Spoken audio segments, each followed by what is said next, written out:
Alan, Wasalan, you're with the Nasty Pastor, and I'm back with another reading. I'm back with the latest. Let me make sure I do this right. I'm back with the latest chapter reading of On Isis and Osiris. You get me?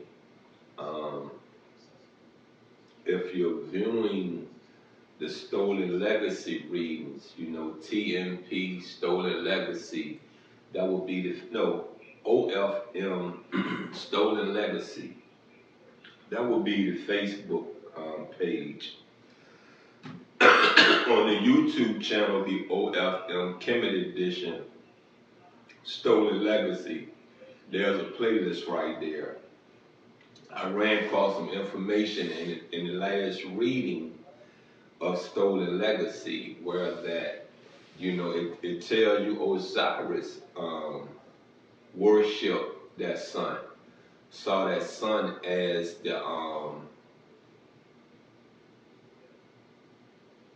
the right entity to pray to. And now,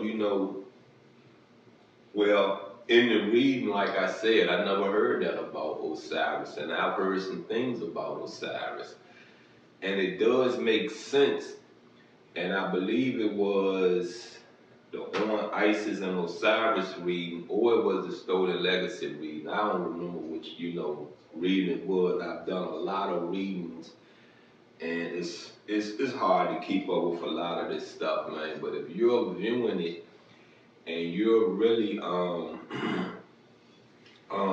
in tune to the message I'm giving out there, you probably remember it. But Horus was the first pharaoh, the first king in Africa, and Horus was a child of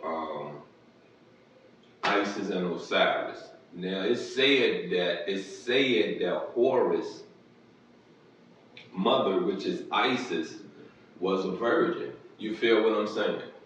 Osiris never, ejaculated in this woman, never had physical sex with this woman, and honestly, Isis and Osiris is sisters and brothers. You feel what I'm saying? So incest was in the world from the beginning of time.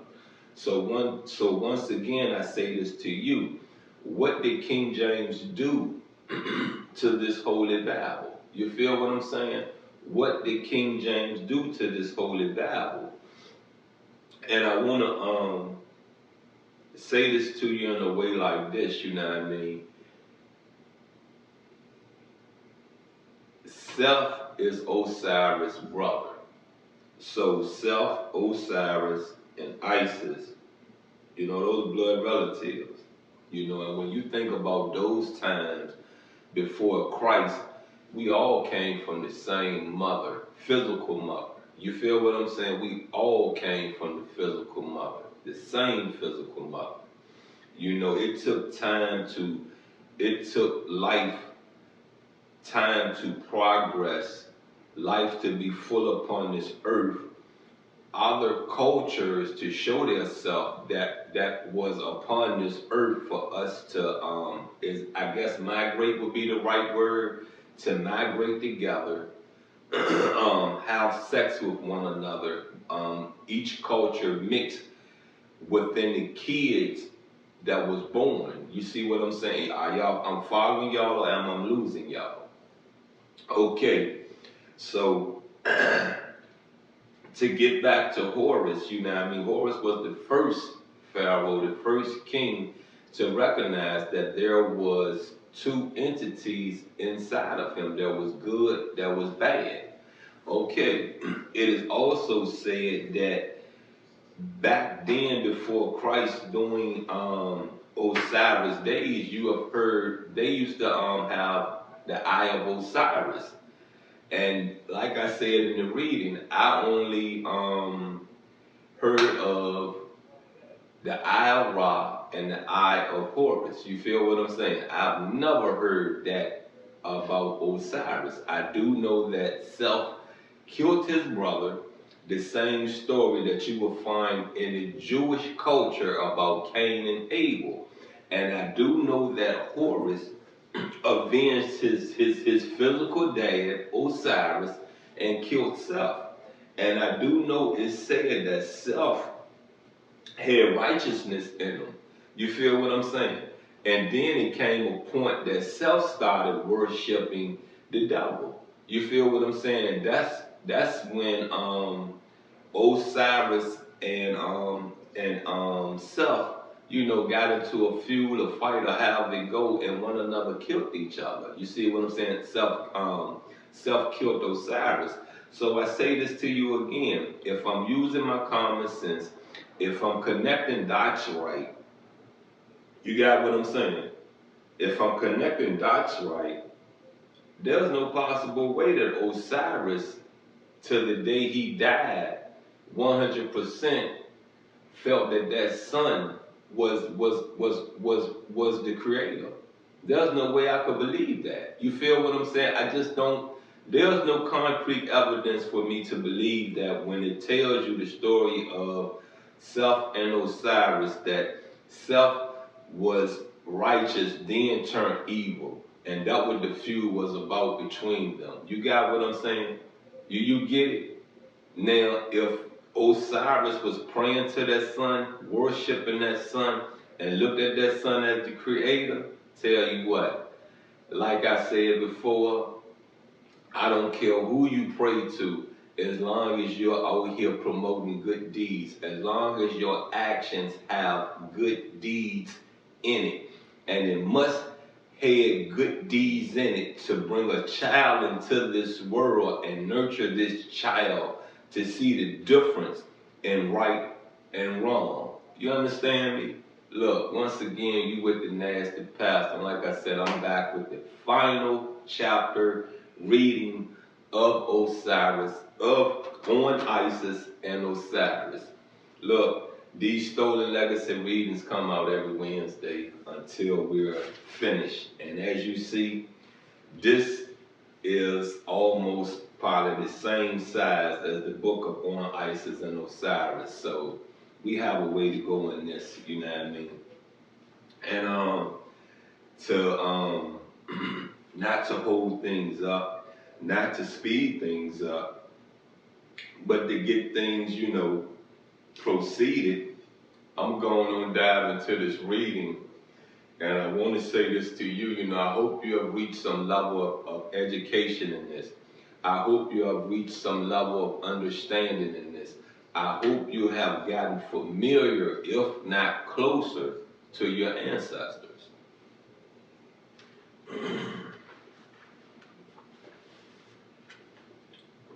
This word is written in Greek, but it's the KVQI, kafku. It's composed of 16 ingredients: honey, wine, raisin, sweet rush, resin, myrrh, frankincense, sesame, and besides of calcamus, asphalt, thyron, dock, and besides these of both arcuhids, one of which is called the greater, the other the less, and cardamoms and orris root. These are compounded not at random, but sacred books are read aloud to the perfume makers, which they are mixing the ingredients, and as far their number, if it certainly looks like a square made out of a square, and alone containing the equal number of times, and to bring its external measurement exactly equal to the area. This accidental circumstance must by no means be said to contribute nothing to this effect. But the majority of the ingredients possessing aromatical properties send out a sweet breath and salubrious exhalation, whereby when the air is changed, the body excited in the proper manner. They of themselves lull people to sleep. So that was some type of potion that relaxed you. You feel what I'm saying?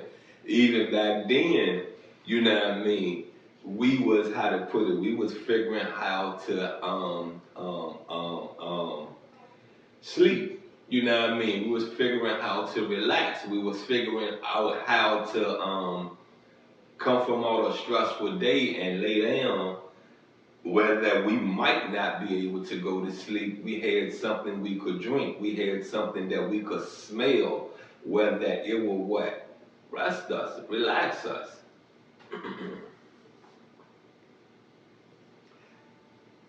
And have a seductive tendency. With the troublesomeness and tension of our daily anxieties, they loosen and untie. Like so many knots in the imaginative and prophetic part of dreams, they brighten up and render more clear, like as it were a mirror, to no less degree than do the tunes on the lyre which the Pythagoreans used to play before going to sleep, thus charming down the doctrine, the irrational and passionate portion of the soul. Come on now. That was something for your soul. You feel that was something for your soul. That nowadays, that don't y'all walk around with the I forgot what they called it, but y'all burn it and it purifies the air around y'all. It brings good spirits around y'all. Thank you. They got that up out of Africa. So you know, there's a lot we have contributed to the world. There's a lot we have given to the world. And to say that we are devil worshippers, why do you gravitate to the devil then? Why are you gravitating to something that is so evil, that is so unnurturing? You feel what I'm saying? Unnurturing. And you will use the products. You get what I'm saying? Do you get it? Because see, if you worship the devil and I'm against you worshiping the devil, and you have showed me all these evil acts, believe me, I ain't never coming around you. There's not nothing you could give me that I will use. There's nothing. There's no information. There's no physical products. There's nothing. For things smelted often call back the failing sense, often on the other hand, blunt and stupefy the same. Their evaporations diffusing themselves through the body by reason of their subtlety, in the same way as some physicians say that sleep is produced when the exaltations from the food taken. Yeah, I went through that today. Creeping gently, and as it were feeling their way around the inward parts, cause a kind of tickling. The KVQI they use both as a drink and as a composition, pastille. For taking in drink, it is thought to purge the intestines, having the property of loosening the bowels. Come on now, that was a laxative. You got me. Come on, you can look. I wrote something on a page on one of my Facebook profile accounts today about everything that we done in America. We built America. You feel what I'm saying? And you know, the world know I'm schizophrenic, but a voice came to me, you know what I mean, and it said, well, okay, we built America. Why we ain't got nothing? You feel what I'm saying? Why we don't have nothing? You know, and I'm explaining to people this right here. You know, I'm not a person that's going to sugarcoat nothing. I never sugarcoated nothing to my kids. So I know I'm not going to sugarcoat nothing to the world. And as I wrote, the reasons we don't have nothing is because our ancestors became dope fiends and crackheads. There is a lot more to it, but when you look at the overall picture of why you have nothing and where your money went, where your understanding went, where your common knowledge went, it went into a drug that kills off your brain cells that then eventually kill you physically. That's why we don't have nothing. You know, if you're a real man, if you're a real woman, you will own up to your BS. You got what I'm saying? There are things that my oldest should have had. There are things that my daughter should have had, but because of my lifestyle before I I say I won't gonna ever say, when I speak of whom I pray to, I'm gonna say this word right here. There are, hold up, hold up, man. Did I erase that?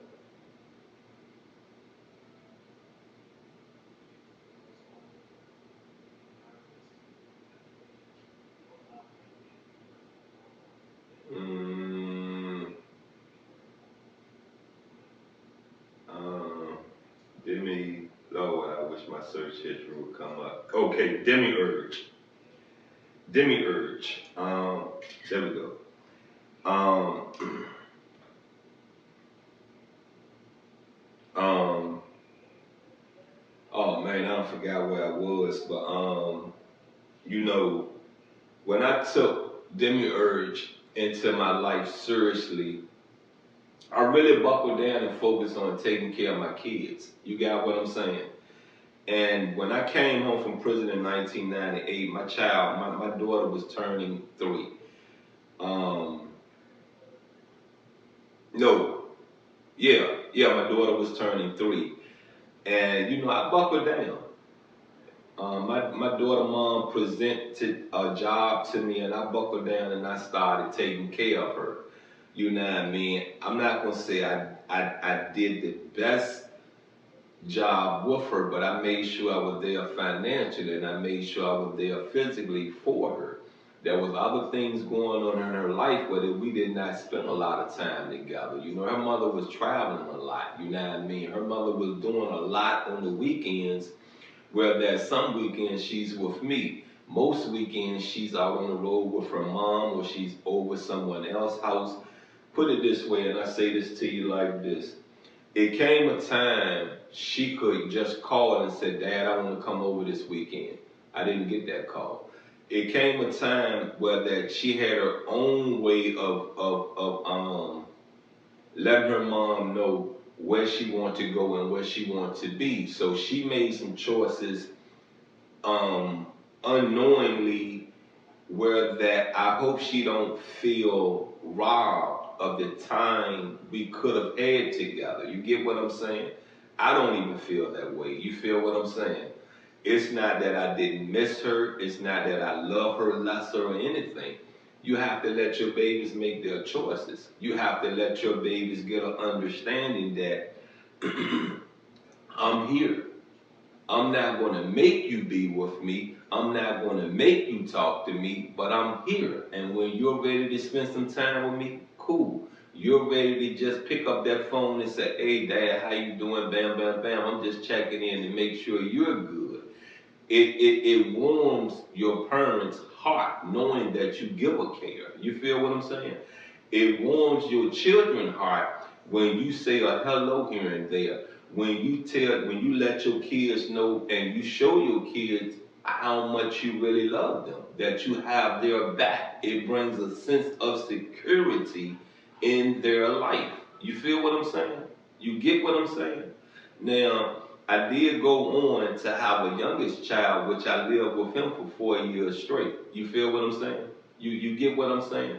I took care of him all his life. Right now, I still, to an extent, take care of him because if he need anything or if I see him, you don't have to ask. It's him. Are you good? What do you have in your wallet? You feel what I'm saying? And yes, he have disappointed me. But when you understand the world of today and you understand what kids are into, why kids are reacting to their parents the way they are reacting to their parents, it's time for you to back off. It's time for you to let go the chains, and it's time for you to let them learn life. If you have really built a foundation within your kids, they're going to always what? Come back to the foundation. You get me? My mom built a foundation in me where I know in my troubled times, I know in my not understanding, my confusion, I know who to go talk to. I know who's going to understand me, who's going to guide me, who's going to make sure that I land on my feet the correct way. Anywho, let's get into this last paragraph. And apart from these considerations, resin is the work of the sun. whilst the shrubs drop their tears of myrrh under the influence of the moon. Now you know what resin is, right? That is the morning. That is the AM. So yes, I agree with that. The sun brings you resin. And it also brings you darkness. It brings you night. You understand? Whereas the KVQI is compounded of those things that delight most in night, inasmuch as they are made by nature to be nourished by cold air, shades, dews, and moisture. Because the light of day is one and unmixed, for Pindar says the sun rushes through empty aether. Whereas the night air is a compound and medley of many lights and properties, as it were, of seeds showered down from every star into one place, with good, cause then do the first named perfumes as being simple and deriving their origin from the sun, exhibit their virtues by day, whereas the last mentioned do so when night begins to set in. Well, that's the end of this. And you got me, that's the end of this. And from what I'm seeing, this book was published in November the 3rd, 2023. And it's 2024. You got what I'm saying. So it was translated in 1936, but this book was republished. You feel me? Republished in 2023. So knowing that it was republished in 1923, from the translations of 1936, some things was revisited, some things was revised, some things were put in, some things were taken out. So I say to you once again, you know what I mean? Read with common sense. Look, I'm gonna continue to figure information about Osiris. I'm gonna continue to figure information about Isis. I'm gonna continue to figure information about Horus. But right now, let's finish this reading the right way, and you can bow your heads or you can continue to look, and let's end this with a prayer. You know, let's pray this out. And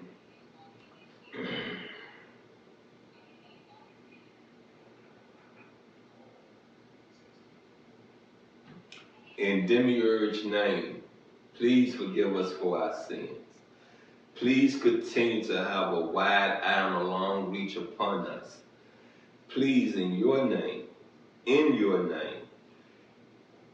push us forward, guide us, strengthen us, because within you, all that is righteous shall bless us. Please, in your name, we are your kids. We are the ancestors of your creation.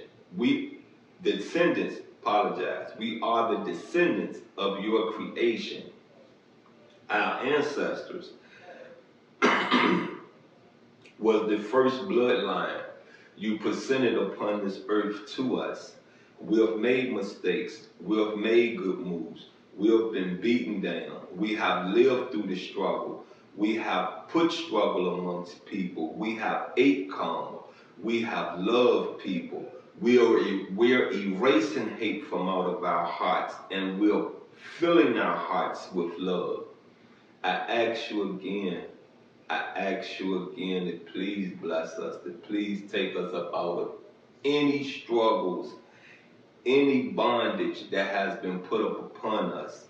You are our guide, you are our strength, you are our shield, and we put your armor on. I ask you again, Demiurge, because we love you. Life should be better. Our ultimate goal in the end is to reach heaven. Our ultimate goal in the end is to leave a legacy behind that people will admire, that people will follow. I say this to you again in Jesus' name. I say this to you again in your name. We love you. We honor you. We bathe in your glory. And yes, we do fall short. Yes, we do prevail. Look, I love you. Look, you've been with the nasty pastor. Like I said, 2025, I'll be back with the reading of Exodus. I'll be back with the reading of Ramses. I'm out.